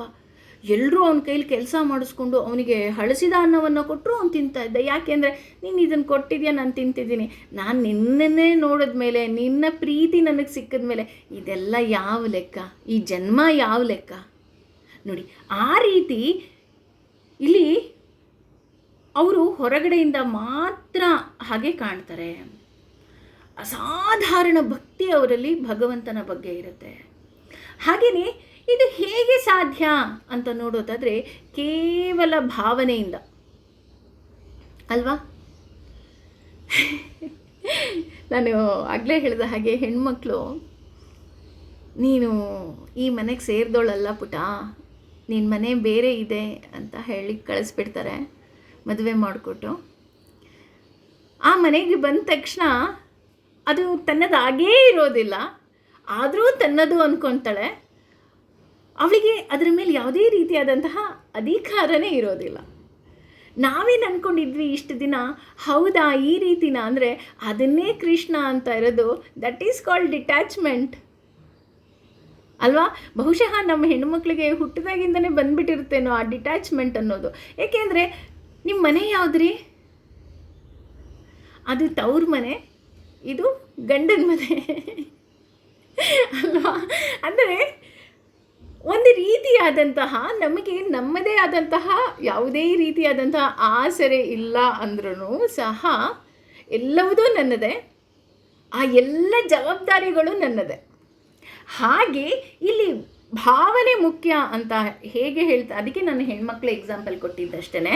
ಅಂದರೆ ಇಲ್ಲಿ ನನ್ನದು ಅಂತ ಅಂದ್ಕೊಳ್ಳೋದಕ್ಕೆ ಅಲ್ಲಿ ಭಾವನೆ ಅಷ್ಟೆ. ಅಯ್ಯೋ ನನ್ನ ಗಂಡ, ನನ್ನ ಅತ್ತೆ, ನನ್ನ ಮಾವ ಅಲ್ವಾ, ಜಸ್ಟ್ ಅದೊಂದು ಭಾವನೆ, ಇದು ನನ್ನದು ಅನ್ನೋ ಭಾವನೆ ಅಷ್ಟೆ. ಅದು ನನ್ನ ತವ್ರ ಮನೆ, ಅವ್ರು ಚೆನ್ನಾಗಿರಲಿ, ಇದು ನನ್ನ ಗಂಡನ ಮನೆ, ಇವ್ರು ಚೆನ್ನಾಗಿರಲಿ. ಎಷ್ಟು ಮನಸ್ಫೂರ್ತಿಯಾಗಿ ಹಾರೈಸ್ತೀವಿ ಅಲ್ವಾ. ಪ್ರತಿಯೊಂದು ಹೆಣ್ಮಗುನೂ ಸಹ, ಇಲ್ಲಿ ನಾನು ಅವರು ಇವರು ಅಂತ ಹೇಳ್ತಿಲ್ಲ, ಪ್ರತಿಯೊಂದು ಹೆಣ್ಣು ಬೇಕಾದ್ರೆ ನೀವು ಕೋಪ ಮಾಡ್ಕೊಂಡು ಬೈತಾ ಇರ್ತಾರೆ ಅಂತ ಅಂದ್ಕೊಳ್ಳಿ, ಆ ಹೆಣ್ಣು ಮಗುಗೆ ಹೋಗಿ ನೀವೇನಾದರೂ ಕೇಳಿದ್ರೂ ಸಹ ಆ ಹೆಣ್ಣು ಮಗು ಹೇಳೋದು ಹಂಗೆ, ಎರಡೂ ಮನೆ ಚೆನ್ನಾಗಿರ್ಲಪ್ಪ. ಹಾಗೆ ಇಲ್ಲಿ ಭಾವನೆ ಮುಖ್ಯ ಆಗುತ್ತೆ. ಇಲ್ಲಿ ಭಾವನೆ ಅಂದ ತಕ್ಷಣ ಕೆಟ್ಟ ಬುದ್ಧಿ ಬರೋದಕ್ಕೂ ಸಹ ನಮ್ಮ ಯೋಚನೆಗಳು ಕಾರಣ ಆಗ್ತಾ ಹೋಗುತ್ತೆ. ಹಾಗೆ ಇಲ್ಲಿ ಆಹಾರ ಪದ್ಧತಿ ಕಾರಣ ಆಗ್ತಾ ಹೋಗುತ್ತೆ ಅಂತ ಹೇಳ್ತಾ ಹೋಗ್ತಾರೆ. ಕೆಟ್ಟ ಬುದ್ಧಿ ಬರೋದಕ್ಕೂ ಆಹಾರಕ್ಕೂ ಏನು ಕಾರಣ ಅಂತ ನೋಡೋದಾದರೆ, ನಾವು ಸಾತ್ವಿಕ ಆಹಾರವನ್ನು ಸೇವಿಸಿದಾಗ ಮಾತ್ರ ಸಾತ್ವಿಕ ಆಲೋಚನೆಗಳು ಬರಲು ಸಾಧ್ಯ. ಹಾಗಾಗಿಯೇ ಸಾಮಾನ್ಯವಾಗಿ ನಾವು ದೇವರಿಗೆ ಅರ್ಪಿಸುವ ಆಹಾರಗಳು ಸಾತ್ವಿಕವಾಗಿರುತ್ತೆ. ಹಾಲು, ಹಣ್ಣು, ಕಾಯಿ ಅಲ್ವಾ, ಎಲ್ಲವೂ ಸಹ ಸಾತ್ವಿಕ. ಅದನ್ನು ತಿಂದರೆ ಯಾವುದೇ ರೀತಿಯಾದಂತಹ ಸೈಡ್ ಎಫೆಕ್ಟ್ ಇರೋದಿಲ್ಲ. ಎಲ್ಲವೂ ಸಹ ಪ್ರಸಾದ ಅಂತ ಹೇಳಿ ನಾವು ಸ್ವೀಕಾರ ಮಾಡ್ತೀವಿ. ಆ ರೀತಿ ಅದರ ಜೊತೆ ಪರಿಸರ ಕಾರಣ ಆಗ್ತಾ ಹೋಗುತ್ತೆ. ನಾವು ಎಲ್ಲಿ ಬೆಳೆದಿದ್ದೀವಿ, ಹೇಗೆ ಬೆಳೆದಿದ್ದೀವಿ, ಅದಕ್ಕೆ ಹೇಳ್ತಾ ಹೋಗ್ತಾರೆ. ನಾವು ಹೇಗೆ ಬೆಳಿಬೇಕಪ್ಪ ಅಂತಂದರೆ, ಕಮಲದ ಹೂವಿನ ಹಾಗೆ ಬೆಳೀತಾ ಹೋಗಬೇಕು. ಯಾಕೆ ಕಮಲದ ಹೂವಿನ ಹಾಗೆ ಬೆಳಿಬೇಕು ಅಂತ ನೋಡೋದಾದರೆ, ಕೆಸರಿನಲ್ಲಿ ಹುಟ್ಟಿದರೂ ಸಹ ಕೆಸರನ್ನು ಅಂಟಿಕೊಳ್ಳದ ಹಾಗೆ ಬೆಳೀತಾ ಹೋಗಬೇಕಾಗತ್ತೆ ಅಲ್ವಾ. ಆ ತಾವರೆ ಎಲೆ ಮೇಲೆ ಅಥವಾ ಕಮಲದ ಎಲೆ ಮೇಲೆ ನೀರು ಬಿದ್ದಿರುತ್ತೆ, ನೀರಿರುತ್ತೆ, ಆದರೆ ಅದು ಯಾವುದಕ್ಕೂ ಸಹ ಅಂಟ್ಕೊಳ್ಳೋದಿಲ್ಲ. ಹಾಗೆ ಒಂದು ಹೆಣ್ಣು ಮಗು ಸಹ ಅಷ್ಟೇ, ಅವಳು ಹೇಗೆ ಬೆಳೀತಾಳಪ್ಪ ಅಂದರೆ, ಯಾವುದಕ್ಕೂ ಅಂಟಿದರೂ ಅಂಟದ ಹಾಗೆ ಬೆಳೀತಾ ಹೋಗ್ತಾಳೆ. ಅದೇ ರೀತಿ ನಾನು ಹೇಳೋ ಹಾಗೆ ಇಲ್ಲಿ ನಮ್ಮ ಯೋಚನೆಗಳು, ಆಲೋಚನೆಗಳು ತುಂಬ ಮುಖ್ಯ ಆಗ್ತಾ ಹೋಗುತ್ತೆ. ಯಾಕೆ ಅಂತ ಅಂದರೆ, ನಾವು ಯಾವ ರೀತಿ ಬೀಜವನ್ನು ಬಿತ್ತುತ್ತೀವೋ ಅದೇ ರೀತಿ ಫಲ ಬರ್ತಾ ಹೋಗುತ್ತೆ. ನಾನೀಗ ಬೇವಿನ ಬೀಜ ಬಿತ್ಬಿಟ್ಟು ದೊಡ್ಡದಾದ್ಮೇಲೆ ಮಾವಿನ ಹಣ್ಣೇ ಕೊಡಲಿಲ್ಲಪ್ಪ, ಎಂಥ ಮರನಪ್ಪ ಅಂತ ಬೈದರೆ ಆಗುತ್ತಾ? ಇಲ್ಲ. ಯಾಕೆ ಬೈದರೆ ಆಗಲ್ಲ? ನಮ್ಮೆಲ್ರಿಗೂ ಗೊತ್ತು, ಮಾಮ್ ನೆಟ್ಟಿರೋದು ಬೇವಿನ ಬೀಜ ಅಲ್ವಾ, ಮಾವು ಹೇಗ್ರಿ ಕೊಡುತ್ತೆ ಅಂತ ನನಗೆ ನೀವು ಬುದ್ಧಿ ಹೇಳ್ತೀರಾ ಅಲ್ವಾ. ಹಾಗೆಯೇ ಇಲ್ಲಿ ನಾವು ಅಷ್ಟೇ ನಮ್ಮ ಹೃದಯ ಅನ್ನೋ ಒಂದು ಈ ಭೂಮಿಯಲ್ಲಿ ಭಕ್ತಿ, ಪ್ರೀತಿ, ಪ್ರೇಮ ಇಂಥದ್ದನ್ನೇ ನಾವು ಬೀಜವನ್ನು ಬಿತ್ತಬೇಕೇ ವಿನಃ ಕಾಮ, ಕ್ರೋಧ, ಮೋಹ, ಮದ, ಮಾತ್ಸರ್ಯ ಅದು ಯಾವುದನ್ನೂ ಸಹ ಬೆಳೆಯೋದಕ್ಕೆ ಬಿಡಬಾರ್ದು. ಅದನ್ನು ಕಳೆಯ ರೀತಿ ನಾವು ಅಲ್ಲಲ್ಲೇ ಹೇಗೆ ನಾವು ಡೈಲಿ ಮನೆ ಕ್ಲೀನ್ ಮಾಡ್ಕೊಳ್ತೀವಿ, ಹಾಗೆ ಇದನ್ನು ನಮ್ಮ ಮನಸ್ಸನ್ನು ಸಹ ನಾವು ಕ್ಲೀನ್ ಮಾಡ್ಕೊಳ್ತಾ ಹೋಗಬೇಕಾಗುತ್ತೆ. ಹಾಗೆಯೇ ಇನ್ನು ಕೆಲವರು ಇರ್ತಾರೆ, ಅವರು ಹೇಗೆ ಹೋಮ ಹವನಗಳನ್ನು ಮಾಡ್ತಾರಪ್ಪ ಅಂತ ನೋಡೋದಾದರೆ, ಅವರು ಇನ್ನೂ ಸಹ ವಿಶೇಷವಾಗಿ ಹೋಮ ಹವನಗಳನ್ನು ಮಾಡ್ತಾರೆ. ಅದನ್ನು ಭಗವಂತ ಮುಂದಿನ ಶ್ಲೋಕದಲ್ಲಿ ಹೇಳ್ತಾ ಹೋಗ್ತಾನೆ. ಯಾವ ರೀತಿ ಅವರು ಹೋಮವನ್ನು ಮಾಡ್ತಾರಪ್ಪ ಅಂತ ಅಂದರೆ, ಸರ್ವಾಣಿ ಎಲ್ಲ ಇಂದ್ರಿಯಗಳು, ಕರ್ಮಾಣಿ ಕ್ರಿಯೆಗಳನ್ನು, ಪ್ರಾಣಕರ್ಮಣಿ ಅಂದರೆ ಪ್ರಾಣ ವಾಯುವಿನ ಕ್ರಿಯೆಗಳನ್ನು, ಛ ಕೂಡ ಅಪರೆ ಇತರರು, ಆತ್ಮ ಸಂಯಮ ಮನೋನಿಗ್ರಹದ ಯೋಗ ಸಂಬಂಧಿತ ಪ್ರಕ್ರಿಯೆಗಳು, ಅಗ್ನಿಯಲ್ಲಿ ಜನ್ಹುತಿ ಅರ್ಪಿಸುತ್ತಾರೆ, ಜ್ಞಾನದೀಪಿತೆ ಆತ್ಮ ಸಾಕ್ಷಾತ್ಕಾರ ಅವರಿಗೆ ಒದಗುತ್ತಾ ಹೋಗುತ್ತೆ. ಅಂದರೆ ಈಗ ನಾನು ಆಗಲೇ ಹೇಳಿದ ಹಾಗೆ, ಕೆಲವರು ಏನನ್ನು ನೋಡಬೇಕೋ ಅದನ್ನು ಮಾತ್ರ ನೋಡಿ ಹೋಮ ಹವನವನ್ನು ಮಾಡಿದ್ರೆ, ಅಂದರೆ ಇಂದ್ರಿಯ ನಿಗ್ರಹವನ್ನು ಮಾಡಿದ್ರೆ, ಕೆಲವರು ಎಲ್ಲವನ್ನ ನೋಡಿದ್ರು, ನಾವೀಗಾಗಲೇ ತಿಳ್ಕೊಂಡ್ವಿ, ಪ್ರತಿಯೊಂದನ್ನು ನೋಡ್ತಾರೆ, ಪ್ರತಿಯೊಂದು ತಿಂತಾರೆ ಈ ರೀತಿ. ಆದರೆ ಇವರು ಏನೇ ಮಾಡಿದ್ರೂ ಸಹ ಎಲ್ಲವನ್ನ ಭಗವಂತನಿಗೆ ಅರ್ಪಿಸ್ತಾ ಹೋದರು. ಅದೇ ರೀತಿ ಈ ಮೂರನೇ ಪಂಗಡದವ್ರು ಇರ್ತಾರೆ. ಇವರು ಹೇಗಿರ್ತಾರಪ್ಪ ಅಂತ ನಾವು ನೋಡೋದಾದರೆ, ಇವರು ಜಗತ್ತಿನ ಸಂಪರ್ಕದಲ್ಲೇ ಇರುವುದಿಲ್ಲ. ಈ ಮೊದಲನೇ ಅವರು ಎರಡನೇ ಅವರು ಏನು ಮಾಡ್ತಾರಪ್ಪ ಅಂದರೆ ಜಗತ್ತಿನ ಸಂಪರ್ಕದಲ್ಲಿ ಇರ್ತಾರೆ. ಅಂದರೆ ನಮ್ಮ ಜೊತೆಗೆ ಇದ್ದು ನಮ್ಮೊಟ್ಟಿಗೆ ಇದ್ದು ಇವರೇನು ಮಾಡ್ತಾರೆ, ಎಲ್ಲವನ್ನ ಕೆಲವರು ನಿಗ್ರಹ ಮಾಡಿದ್ರೆ, ಕೆಲವರು ಎಲ್ಲವನ್ನ ಭಗವಂತನಿಗೆ ಅರ್ಪಿಸಿ ಜಡಭರತನ ಹಾಗೆ ಇರ್ತಾರೆ. ಆದರೆ ಈ ಮೂರನೇ ಅವರು ಏನು ಮಾಡ್ತಾರೆ ಅಂದರೆ ಜಗತ್ತಿನ ಸಂಪರ್ಕವನ್ನೇ ಕಳೆದು ಹಾಕೋಬಿಡ್ತಾರೆ, ಕಳೆದು ಬಿಡ್ತಾರೆ. ನನಗೆ ಬೇಡ, ಈ ಜಗತ್ತೇ ಬೇಡ, ಜಗತ್ತಿನ ಸಂಪರ್ಕವೇ ಬೇಡ, ಜಗತ್ತಿನ ಆಗು ಹೋಗುಗಳು ನನಗೆ ಬೇಡ. ಅಂದರೆ ಇವರು ಏನು ಮಾಡ್ತಾರಪ್ಪ ಅಂತ ಅಂದರೆ ಎಲ್ಲೋ ಗುಹೆಯಲ್ಲಿ ಹೋಗಿ ಕುಳಿತು ಬಿಡ್ತಾರಂತೆ. ಇದು ಅವರು ಭಗವಂತನನ್ನು ಆರಾಧಿಸೋ ರೀತಿ ಅಂತ ಹೇಳ್ತಾ ಹೋಗ್ತಾರೆ. ಇಲ್ಲಿ ಪ್ರತ್ಯಾಹಾರ ಅಂತ ಹೇಳ್ತಾ ಹೋಗ್ತಾರೆ. ಅಂದರೆ ಯಾವ ಇಂದ್ರಿಯಗಳು ಸಹ ಅವರಿಗೆ ಕೆಲಸ ಮಾಡೋದಿಲ್ವಂತೆ. ಕಣ್ಣು ನೋಡೋದಿಲ್ಲ, ಕಿವಿ ಕೇಳೋದಿಲ್ಲ, ಮೂಗು ಉಸಿರಾಡೋದು, ಅಂದರೆ ಕೇವಲ ಉಸಿರಾಡ್ತಿರ್ತಾರಷ್ಟೇ. ಈ ಯಾವ ವಾಸನೆಗಳೂ ಬರೋದಿಲ್ವಂತೆ ಅವರಿಗೆ. ಈ ಹೇಗೆ ಬರೋದಿಲ್ಲ ಅಂದರೆ ಅವರು ಈ ನಮ್ಮ ಸಮಾಜದ ಅಂದರೆ ಈ ಪ್ರಪಂಚದ ನಂಟಿಗೆ ಅವರು ಅಂಟಿಕೊಂಡೇ ಇರೋದಿಲ್ಲ. ಪ್ರಾಣಕರ್ಮಣಿಚ ಅಂದರೆ ಒಳಗಿನ ಕ್ರಿಯೆಗಳು ಮಾತ್ರ ನಡೀತಾ ಇರುತ್ತೆ. ಉಸಿರಾಡ್ತಾ ಇರ್ತಾರೆ, ಹೃದಯ ಹೊಡ್ಕೊಳ್ತಾ ಇರುತ್ತೆ, ಅವರ ಜೀರ್ಣಕ್ರಿಯೆ ಕೆಲಸ ಮಾಡ್ತಾ ಇರುತ್ತೆ, ಅವ್ರು ಜೀವಂತವಾಗಿರ್ತಾರೆ. ಆದರೆ ಈ ಯಾವ ಇಂದ್ರಿಯಗಳು ಸಹ ಈ ಪ್ರಾಪಂಚಿಕ ಜಗತ್ತಿಗೆ ಅವರು ಹೊಂದ್ಕೊಳ್ಳೋದಿಲ್ಲ. ಹಾಗೆಯೇ ಅವರು ಹೊರಗಿನಿಂದ ಕೆಲಸ ಮಾಡೋದಿಲ್ಲ. ಆದರೆ ಅವರೇನು ಮಾಡ್ತಾರೆ, ಕೇವಲ ಒಳಗಿನಿಂದ ಕೇವಲ ಭಗವಂತನ ಬಗ್ಗೆ ಚಿಂತನೆ ಮಾತ್ರ ಮಾಡ್ತಾ ಹೋಗ್ತಾರೆ. ಯಾಕೆ ಇವರು ಹೀಗೆ ಮಾಡ್ತಾರಪ್ಪ ಅಂತಂದರೆ, ನನ್ನದೇನೂ ಇಲ್ಲ, ದೇಹನೂ ನನ್ನದಲ್ಲ, ಈ ದೇಹ ನನ್ನದಲ್ಲ ಅಂದಮೇಲೆ ಈ ದೇಹದ ಅಭಿಮಾನ ಕೂಡ ನನಗೆ ಬೇಡ. ನೋಡಿ, ಅವರಿಗೆ ಈ ದೇಹದ ಬಗ್ಗೆ ಅಭಿಮಾನವೂ ಸಹ ಇರೋದಿಲ್ಲ. ನಾವು ಕುಂಭಮೇಳ ಅಂತ ತಿಳ್ಕೊಂಡ್ವಿ ಅಲ್ವಾ. ಆ್ಯಕ್ಚುಲಿ ಹಳೇ ಕಾಲದಲ್ಲಿ ಕುಂಭಮೇಳ ಯಾಕೆ ಆಗ್ತಿತ್ತಪ್ಪ ಅಂತ ಅಂದರೆ, ಈ ರೀತಿ ಯಾರು ಯೋಗಿಗಳು ಗುಹೆಯಲ್ಲಿ ಅಂದರೆ ಈ ಪ್ರಾಪಂಚಿಕ ಸುಖವನ್ನು ಬಿಟ್ಟು ಗುಹೆಯಲ್ಲಿ ಕುಳಿತು ಅವರು ಭಗವಂತನ ಆರಾಧನೆ ಮಾಡ್ತಾರೆ, ಅವರು ಒಂದು ಬಾರಿ ಬಂದು ಅವರು ಈ ಜನರ ಸಂಪರ್ಕಕ್ಕೆ ಬಂದು ಅವರಲ್ಲಿದ್ದಂತಹ ಭಗವಂತನ ಜ್ಞಾನವನ್ನು ಇತರರಿಗೆ ಹರಡ್ತಾ ಇದ್ರಂತೆ. ನೋಡು, ನಾನು ಏನು ಹವನಗಳನ್ನು ಅಂದರೆ ತಪಸ್ಸನ್ನು ಮಾಡಿದೆ, ಇದರಲ್ಲಿ ನನಗೆ ಭಗವಂತ ಹೀಗೆ ಕಂಡ ಅಂತ ಜನಕ್ಕೆ ಹೇಳ್ತಾ ಇದ್ರಂತೆ. ಹಾಗಾಗಿ ನಾವು ಕುಂಭಮೇಳಕ್ಕೆ ಅಷ್ಟೊಂದು ಪ್ರಾಮುಖ್ಯತೆಯನ್ನು ಕೊಡ್ತೀವಿ ಅಂತ ಹೇಳ್ತಾ ಹೋಗ್ತಾರೆ. ಹಾಗೆಯೇ ಆತ್ಮ ಸಂಯಮ ಯೋಗ ಅಂದರೆ ಮನಸ್ಸು ಹೊರಗಿನಿಂದ ಪ್ರಪಂಚವನ್ನು ಬಿಟ್ಟು ಬಿಡುತ್ತದೆ. ಇಲ್ಲಿ ಪ್ರಪಂಚವನ್ನು ಬಿಟ್ಟಾಗ ಏನಾಗ್ತಾ ಹೋಗುತ್ತಪ್ಪ ಅಂತ ಅಂದರೆ, ಅವರಿಗೆ ಯಾವ ಪ್ರಾಪಂಚಿಕ ಆಸೆಗಳು ಇರೋದಿಲ್ಲ. ಏನೋ ಒಂದು ತಿನ್ನಬೇಕು ಅಂತನೋ, ಏನೋ ಒಂದು ಕುಡಿಬೇಕು ಅಂತನೋ, ಅಥವಾ ಸಂಬಂಧಗಳು, ನನ್ನ ಅಪ್ಪ, ನನ್ನ ಅಮ್ಮ, ನನ್ನ ಅಕ್ಕ, ನನ್ನ ತಂಗಿ, ಈ ರೀತಿ ಯಾವುದೇ ರೀತಿಯಾದಂತಹ ಸಂಬಂಧಗಳು ಅವರಿಗೆ ಇರೋದಿಲ್ಲ. ಹಾಗೆಯೇ ಆದರೆ ನಮಗೂ ಅವ್ರಿಗೂ ತುಂಬ ದೊಡ್ಡ ವ್ಯತ್ಯಾಸ ಇದೆ. ಹೇಗೆ ಅಂದರೆ, ಅವರಿಗೆ ಈ ಪ್ರಾಪಂಚಿಕವಾಗಿ ಯಾವುದೇ ಸಂಬಂಧ ಇಲ್ಲ, ಒಳಗಡೆ ಕೇವಲ ಭಗವಂತನನ್ನು ಪೂಜೆ ಮಾಡಿದ್ರೆ ನಮಗೆ ಬರೀ ಪ್ರಾಪಂಚಿಕವಾದ ನಂಟೇ ಜಾಸ್ತಿ. ಹಾಗಾಗಿ ಭಗವಂತನನ್ನು ಪ್ರಾರ್ಥನೆ ಮಾಡೋದು ನಮಗೆ ಕಷ್ಟ. ಮಾನವರಿಗೆ ನನ್ನಪ್ಪ, ನನ್ನಮ್ಮ, ನನ್ನ ಮನೆ, ನಂದು ನಂದು ನಂದು ನಂದು we are having so much attachment. But ಅವರಿಗೆ ಹೊರಗಡೆಯಿಂದ ಯಾವುದೇ ರೀತಿಯಾದಂತಹ ಈ ಪ್ರಾಪಂಚಿಕ ಆಸೆಗಳು ಇರೋದಿಲ್ಲ. ಹೇಗೆ ಅಂತ ಅಂದರೆ, ಶಮಿಕ ಋಷಿಯ ಹಾಗೆ. ಶಮಿಕ ಋಷಿ ನಮ್ಮೆಲ್ಲರಿಗೂ ಗೊತ್ತು, ತಪಸ್ಸನ್ನು ಮಾಡ್ತಾ ಇರ್ತಾರೆ. ಹೇಗೆ ತಪಸ್ಸನ್ನು ಮಾಡ್ತಾ ಇರ್ತಾರಪ್ಪ ಅಂತಂದರೆ, ಹೊರಗಿನ ಯಾವ ಪ್ರಪಂಚದಲ್ಲಿ ಏನಾಗ್ತಿದೆ ಅಂತಲೂ ಅವ್ರಿಗೆ ಗೊತ್ತಿಲ್ಲ. ಪರೀಕ್ಷಿತ ಮಹಾರಾಜ ಬರೋದಾಗಿರಬಹುದು, ಅವನು ತರಲೆ ಮಾಡೋದಿರಬಹುದು, ಅಥವಾ ಅವನು ಸತ್ತ ಹಾವನ್ನು ಅವರ ಮೇಲೆ ಹಾಕೋದೂ ಸಹ ಇರಬಹುದು. ಅವ್ರಿಗೆ ಯಾವುದೂ ಗೊತ್ತಿಲ್ಲ. ನಮಗೆ ಹಾಗಲ್ಲ. ನಾವು ಕೂತ್ಕೊಂಡು ದೇವಸ್ಥಾನಕ್ಕೆ ಹೋಗಿ ಪಾರಾಯಣ ಮಾಡ್ರಿ ಅಂತ ಹೇಳಿದ್ರೂ ಸಹ ನಮ್ಮ ಬಾಯಿ ಪಾರಾಯಣ ಮಾಡ್ತಿರುತ್ತೆ, ನಮ್ಮ ಕಣ್ಣು ಪುಸ್ತಕದಲ್ಲಿರುವ ಅಕ್ಷರಗಳನ್ನು ನೋಡ್ತಾ ಇರುತ್ತೆ.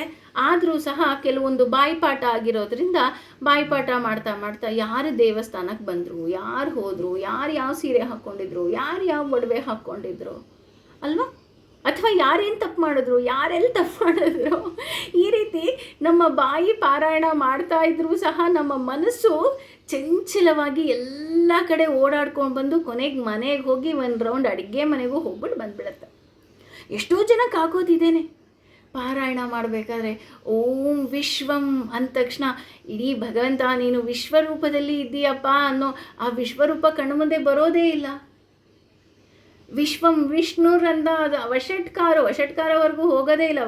ಓಂ ವಿಶ್ವಂ ವಿಷ್ಣುರ್ ವಷಟ್ಕಾರ ಅನ್ನೋಷ್ಟೊತ್ತಿಗಾಗಲೇ ಅದು ಮನೆಗೆ ಹೋಗ್ಬಿಟ್ಟಿರುತ್ತೆ ನನ್ನ ಮನಸ್ಸು ಅಲ್ವಾ.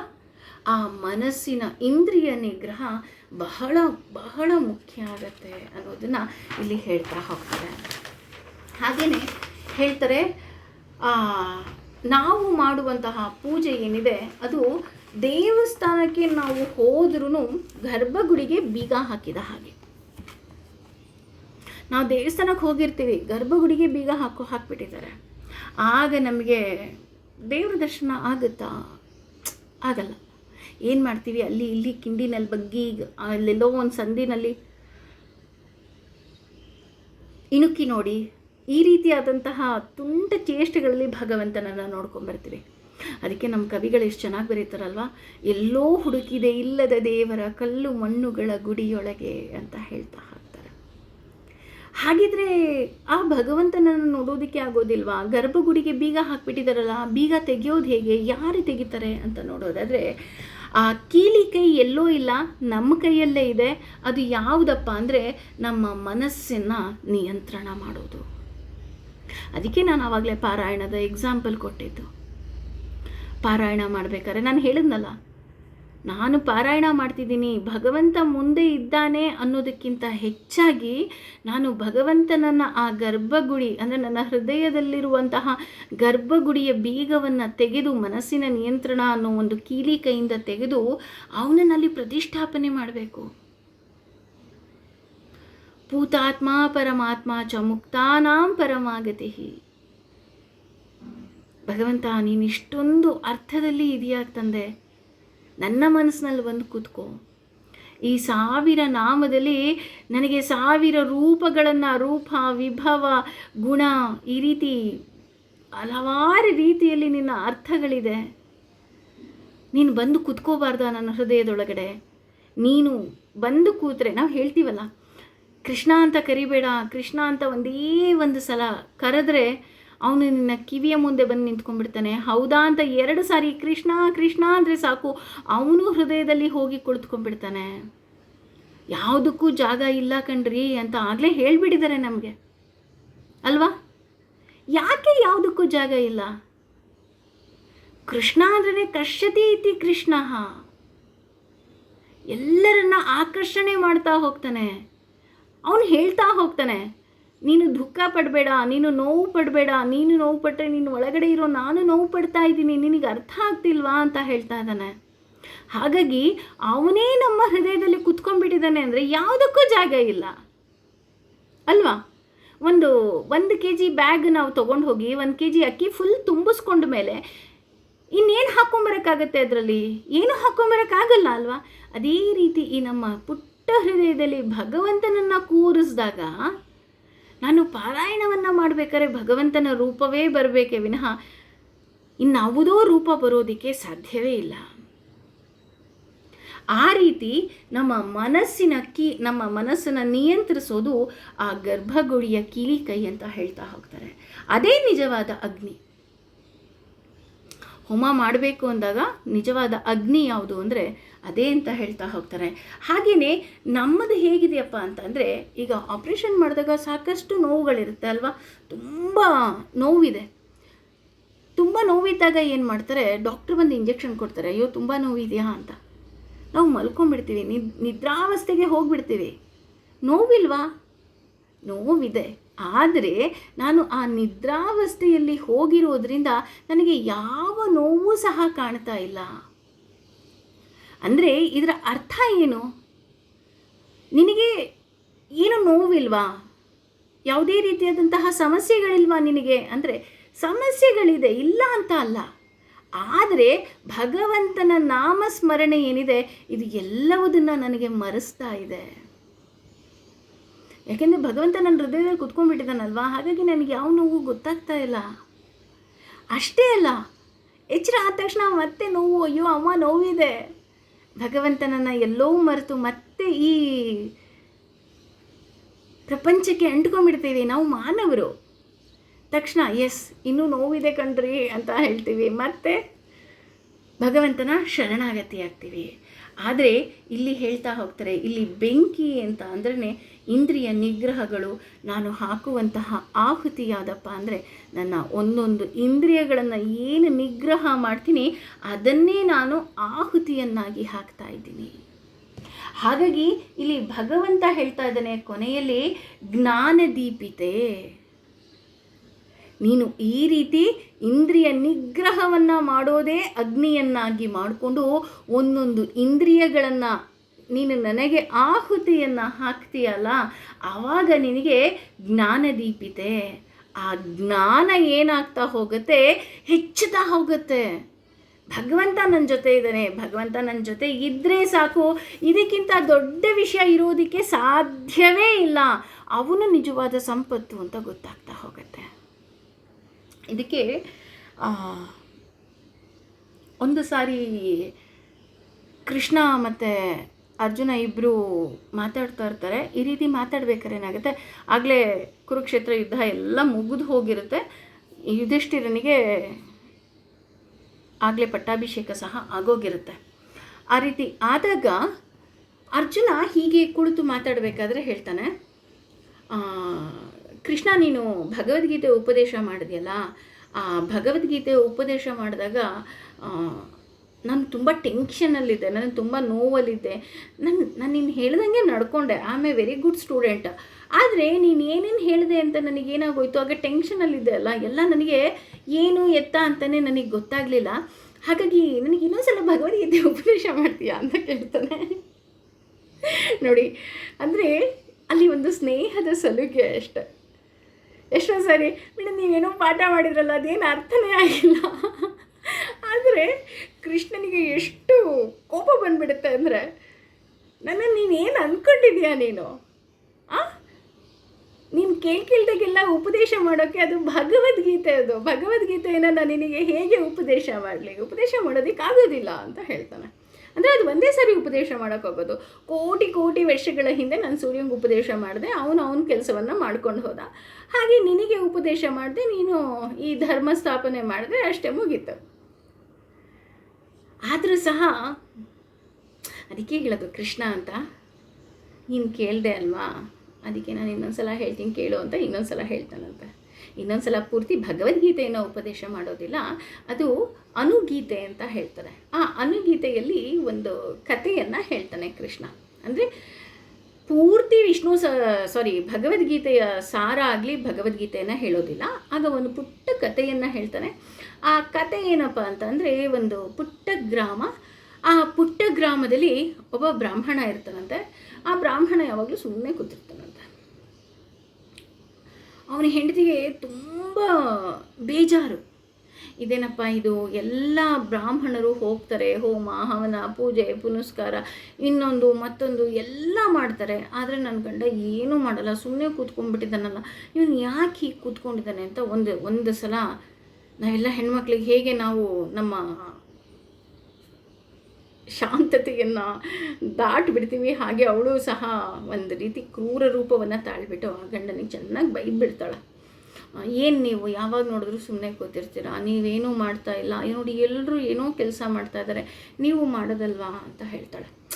ಆಗ ಅವನ ಗಂಡ ಎಷ್ಟು ಸುಂದರವಾಗಿ ಉತ್ತರ ಕೊಡ್ತಾನೆ ಅಂತ ಅಂದರೆ, ನೀನು ಯಾರು ಹೇಳಿದ್ರು ನಾನೇನು ಕೆಲಸ ಮಾಡ್ತಿಲ್ಲ ಅಂತ, ನಾನು ಕೆಲಸ ಮಾಡ್ತಾ ಇದ್ದೀನಿ ಅಂತ ಹೇಳ್ತಾನಂತೆ. ಅವಳಿಗೆ ಆಶ್ಚರ್ಯ ಆಗತ್ತಂತೆ, ಏನು ಕೆಲಸ ಮಾಡ್ತಿದ್ದೀರಾ ನೀವು, ಸುಮ್ಮನೆ ಕೂತಿದ್ದೀರಾ ಅಲ್ರಿ ಅಂತ ಅಂದಾಗ, ನಿನಗೆ ಗೊತ್ತಿಲ್ಲ ನಾನು ನನ್ನ ಇಂದ್ರಿಯಗಳನ್ನು ನಿಗ್ರಹ ಮಾಡ್ಕೊಳ್ತಾ ಇದ್ದೀನಿ. ಯಾಕೆ ಅಂದರೆ ಕೃಷ್ಣ ನನಗೆ ಭಗವದ್ಗೀತೆಯಲ್ಲಿ ಉಪದೇಶ ಮಾಡಿದ್ದಾನೆ, ಇಂದ್ರಿಯ ನಿಗ್ರಹ ಮಾಡೋದು ಸಹ ಹೋಮಕ್ಕೆ ಸಮ. ಈಗ ಎಕ್ಸಾಂಪಲ್ ನಾನು ಹೇಳ್ತಾ ಇರೋದು, ಕುಂಭಮೇಳಕ್ಕೆ ಹೋಗಿ ಮುಳುಗಿ ಎದ್ದೇಳಬೇಕಾದ್ರೆ ಸಾಮಾನ್ಯವಾಗಿ ವಾಟ್ಸಪ್ ಟ್ರೋಲ್ನಲ್ಲಿ ನೀವೆಲ್ಲ ನೋಡಿರ್ತೀರ ಅಂತ ಅನ್ಕೋದು, ಅಥವಾ ಇನ್ಸ್ಟಾ ಟ್ರೋಲ್ನಲ್ಲಿ ನೋಡಿರ್ತೀರ. ಪಕ್ಕದಲ್ಲಿ ಯಾವುದೋ ಒಂದು ಹೆಂಗಸು ಮುಳುಗಿ ಎದ್ದಿದ ತಕ್ಷಣ ಆ ಹೆಂಗಸಿನ ಕಡೆ ಕಣ್ಣು ಟಕ್ ಅಂತ ಹೋಗುತ್ತೆ. ಹಾಗೆ ಅಲ್ಲಿ ಹೋಗಿ ನಾವು ಮತ್ತೆ ಪಾಪ ಸುತ್ತಕೊಂಡಂಗಾಯ್ತು. ಆದರೆ ಇಲ್ಲಿ ಅವನು ಹೇಳ್ತಾ ಇದ್ದಾನೆ, ನಾನು ಇಂದ್ರಿಯ ನಿಗ್ರಹವನ್ನು ಮಾಡ್ತಾ ಇದ್ದೀನಿ. ಆ ರೀತಿ ನಾನು ಇಂದ್ರಿಯ ನಿಗ್ರಹ ಮಾಡೋದು ಹೋಮಕ್ಕೆ ಸಮ. ನಾನು ಬೇರೆ ಕಡೆ ಹೋಗಿ ನಾನು ಹೋಮ ಮಾಡಬೇಕಂತೇನಿಲ್ಲ, ನಾನು ಕುಳಿತಲ್ಲೇ ನಾನು ಇಲ್ಲಿ ಹೋಮವನ್ನು ಮಾಡ್ತಾ ಇದ್ದೀನಿ, ಇದು ನಿಜವಾದ ಹೋಮ ಅಂತ ಆ ಬ್ರಾಹ್ಮಣ ಅವಳ ಹೆಂಡತಿಗೆ ಹೇಳ್ತಾನಂತ. ಆಗ ಆ ಹೆಂಡತಿಗೆ ಎಷ್ಟು ಸಂತೋಷ ಆಗುತ್ತೆ ಅಂದರೆ, ಅಯ್ಯೋ ಹೌದಾ, ಇದೂ ಸಹ ಹೋಮನ, ಹಾಗಿದ್ರೆ ನೀವು ಮಾಡಿ, ಭಗವಂತ ನಿಮಗೆ ಒಳ್ಳೇದು ಮಾಡಿದ್ರೆ ಸಾಕು ಅಂತ ಹೇಳ್ತಾಳಂತೆ. ಇದು ಕೃಷ್ಣ ಅರ್ಜುನನಿಗೆ ಹೇಳುವಂತಹ ಒಂದು ಪುಟ್ಟ ಕತೆ ಅಂತ ಹೇಳ್ತಾರೆ. ಆ ರೀತಿ ನಾವು ಎಲ್ಲೋ ಹೋಗಿ ಏನೋ ಮಾಡ್ತೀವಿ ಅನ್ನೋದಕ್ಕಿಂತ ನಿಜವಾದ ಇಂದ್ರಿಯ ನಿಗ್ರಹ ಮಾಡೋದು ನಿಜವಾದ ಹೋಮ ಅಂತ ಇಲ್ಲಿ ನಮಗೆ ಕೃಷ್ಣ ಸೂಕ್ಷ್ಮವಾಗಿ ಹೇಳ್ತಾ ಇದ್ದಾನೆ. ಹಾಗಂತ ಆಸೆಗಳನ್ನು ಬಚ್ಚಿಟ್ಕೊಳ್ಳೋದಲ್ಲ, ಅದುಮಿಟ್ಕೊಳ್ಳೋದಲ್ಲ, ಇಂದ್ರಿಯವನ್ನೇ ಸಂಪೂರ್ಣವಾಗಿ ನಿಗ್ರಹ ಮಾಡೋದು ಸಹ ಹೋಮಕ್ಕೆ ಸಮ. ಈ ರೀತಿ ನಾವು ಮಾಡಿದಾಗ, ನಾನು ಆಗಲೇ ಹೇಳಿದ ಹಾಗೆ ಜ್ಞಾನದೀಪಿತೆ, ನಮ್ಮ ಜ್ಞಾನ ಹೆಚ್ಚಾಗ್ತಾ ಹೋಗುತ್ತೆ, ಭಗವಂತನ ಬಗ್ಗೆ ಅರಿವು ಹೆಚ್ಚಾಗ್ತಾ ಹೋಗುತ್ತೆ, ಜ್ಞಾನ ಹೆಚ್ಚಾಗ್ತಾ ಹೋಗುತ್ತೆ. ಈ ರೀತಿಯಾದಂತಹ ಜ್ಞಾನದ ಪಾಠವನ್ನು ಭಗವಂತ ಇನ್ನಷ್ಟು ಮತ್ತಷ್ಟು ನಮಗೆ ಹೇಳ್ತಾ ನಮ್ಮ ಕಣ್ಣನ್ನು ತೆರೆಸಲಿ. ಹಾಗೆಯೇ ನಮ್ಮ ಕಣ್ಣಿನ ಆಪ್ರೇಷನ್ ತುಂಬ ಚೆನ್ನಾಗಿ ಆಗಿ ಈ ಭಗವದ್ಗೀತೆ ಮುಗಿಯುವುದರ ಒಳಗಡೆ ನಮ್ಮ ಹೊಸ ವ್ಯಕ್ತಿತ್ವ ರೂಪ ಆಗಲಿ ಅಂತ ಹೇಳಿ ಅವನನ್ನೇ ಕೇಳ್ಕೊಳ್ಳೋಣ. ಸರ್ವಂ ಶ್ರೀ ಕೃಷ್ಣಾರ್ಪಣಮಸ್ತು.